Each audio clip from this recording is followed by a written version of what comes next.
Thank you. Thank you so much. It's good to be here. Fucking, how we doing? Enmore, we good? Do I need to address the tracksuit? That was fucking consent right there. That was a yes. Okay. Basically, I lived in the UK for 2 years. This was my attempt to assimilate into British culture. I think I fucking nailed it, personally. But now we're back in Australia and people look at me and they're like, you just look flammable. That's not going to make it through bushfire season, mate. That's 100% polyester, right? But I actually left the UK December 2019, which is also known as nailing it, right? Pretty good timing.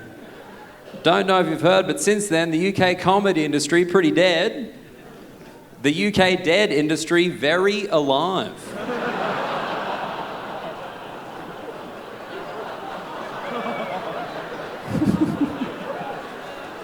People laughing at that joke is the correct response, by the way.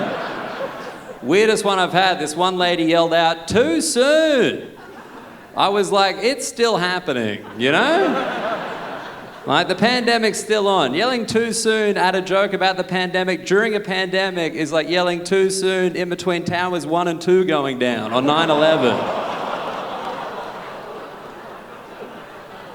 People still need to die, right?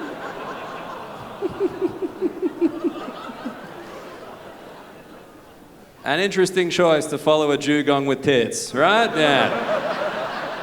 It's good to be here. It's good to be home, man. I'm from Sydney, you know. This is my town. I spent some time in Adelaide, so it's nice to be back in a city, you know? It's weird, man. I think Adelaide might be the only city in the world where COVID was actually a hoax, you know? There is no trace of a pandemic in Adelaide. In Adelaide, when people cross the street, they still push the button with their finger. What? Just broad daylight, raw dogging the traffic light. No condom, no worries. And I'm like, we elbows busy, can't get it done, right? That's how we cross a road in 2021 when we realized elbows are immune to COVID. You can't lick them. Right? Exactly. It's just science.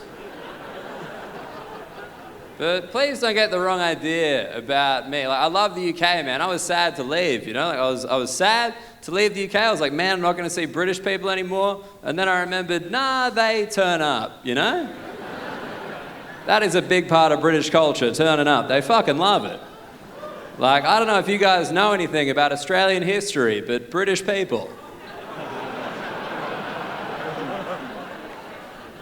turned up. Yeah, that was actually a pretty big moment. There's actually a comprehensive list of all the places they turned up. It's known as the Commonwealth Games, right? They love it.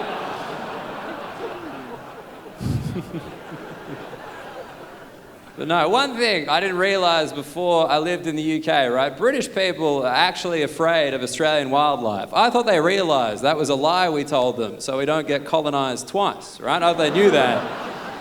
But no, man, they're genuinely afraid. And the thing is, as an Australian, if you've seen a British spider, it makes sense, right? Because as an Australian looking at a British spider, you're like, I'll bite you, cunt.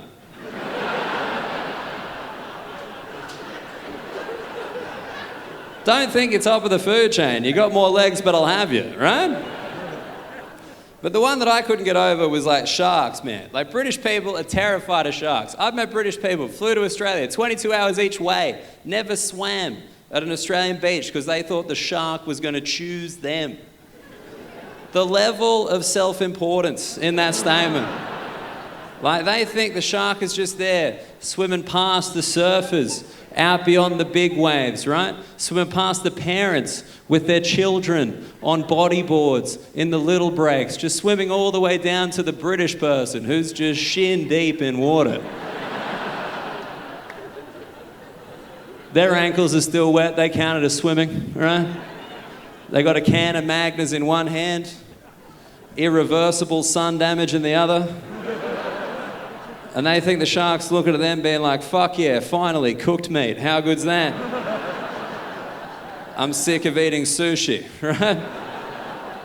But the thing is, like, I try and reassure British people, you know? I'm like, don't worry about the spiders and snakes. They haven't killed anybody since the 80s. And sharks, yeah, they kill someone pretty much every year. But you got to remember that person is a surfer. We can afford to lose a surfer. They're not propping up the economy, right? When a surfer dies, Jack Johnson loses a sail. And that's it. That's the end. A combi van hits a used car lot.